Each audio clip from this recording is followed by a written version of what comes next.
पत्रकार परिषद विरोधकांनी घेतली त्या संदर्भातील काही मुद्द्यांसाठी त्याच्यावर चर्चा करण्यासाठी आणि काही गोष्टींचं समाजाला आणि कोपरगावला सांगण्यासाठी आम्ही सर्वांनी ही पत्रकार परिषद आयोजित केली आहे.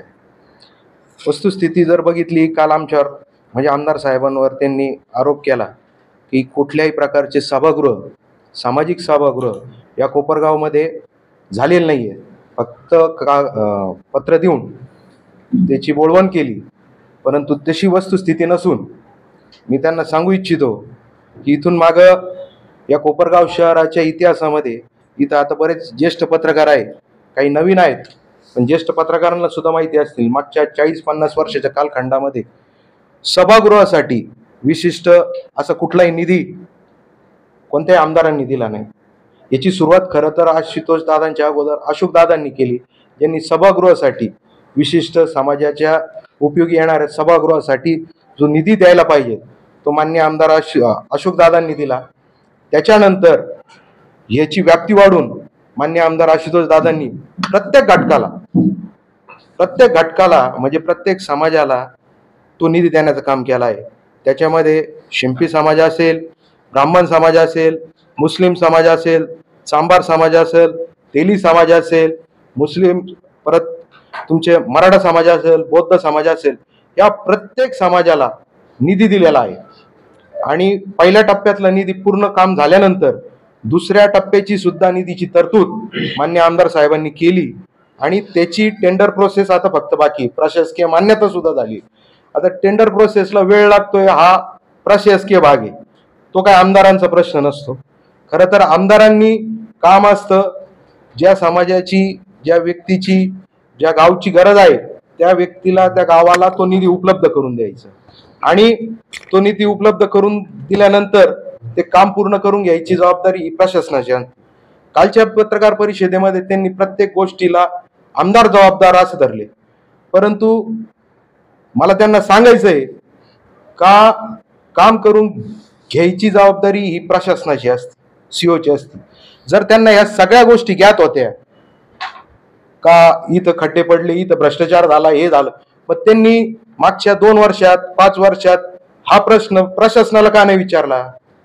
आज इलेक्शनच्या तोंडावर आले आणि आमदार साहेबांवर काहीतरी टीका करायची, पण याचं मूळ मला जे लक्षात येतंय ते एवढंच आहे की ज्याची बरोबरी करू शकत नाही त्याची बदनामी करायची आणि राजकीय पोळी भाजून घ्यायची, असा त्याचा सरळ सरळ अर्थ आहे असं मला वाटतं. आणि म्हणून मला त्यांना सांगायचंय की तुम्ही जे आरोप केले त्याची संपूर्ण माहिती तुम्ही तुमच्या आजूबाजूच्या कॉन्ट्रॅक्टरकडनं घेतली पाहिजे होती. का किती कामं मंजूर झालेले आहेत, किती टेंडर मंजूर झाले, किती सभागृहांचं काम पूर्ण झालंय, आणि मग त्याच्यावर अभ्यास करून त्यांनी या सगळ्या गोष्टींबाबत पत्रकारांना माहिती द्यायला पाहिजे. पण तसं त्याला करता त्यांनी काहीतरी बिनबुडावेचे आरोप करायचे, आमदारांना बदनाम करण्याचा प्रयत्न करायचा. पण कोपरगावचे नागरिक अतिशय सुज्ञ आहेत. आता पूर्वीसारखी परिस्थिती नाहीये. आता सर्व समाजाला हा शिक्षित झालेला आहे. कोण काम करतं, कोण कामाचा माणूस आहे हे सगळ्यांना ज्ञात आहे. आणि म्हणून येणाऱ्या निवडणुकीमध्ये ह्या कितीही अफवा, खोट्या बातम्या पसरवल्या तर त्याचा काहीही उपयोग होणार नाही. कोपरगावची जनता ही विकासाबरोबर जाणार आणि विकासाचं नाव म्हणजे आशुतोष दादा असणार हे कोपरगावच्या जनतेला कळून चुकलेलं आहे. मागच्या 5 वर्षामध्ये अनेक कामं झाली आणि ते योग्य पद्धतीने झाले. आता जसं वीरेन बोरावक यांनी सांगितलं की एसटी स्टँडचं काम झालं, कशा पद्धतीचं एसटी स्टँडचं काम झालं?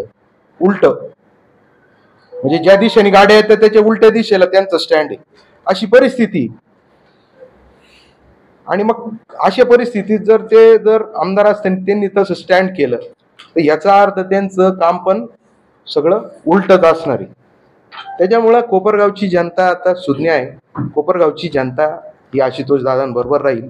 आशुतोष दादा जे उमेदवार देतील त्या उमेदवारांना निश्चित या कोपरगाव शहराची जनता स्वीकारेल. त्याला बहुमताने या कोपरगावमध्ये राष्ट्रवादी काँग्रेसची सत्ता येणार आणि नगराध्यक्ष सुद्धा कोपरगावची जनता ही राष्ट्रवादी काँग्रेस आणि आशुतोष दादांच्या विचाराचाच देईल अशी ठाम विश्वास आम्हा सर्वांना आहे. आणि येणाऱ्या काळामध्ये असे अनेक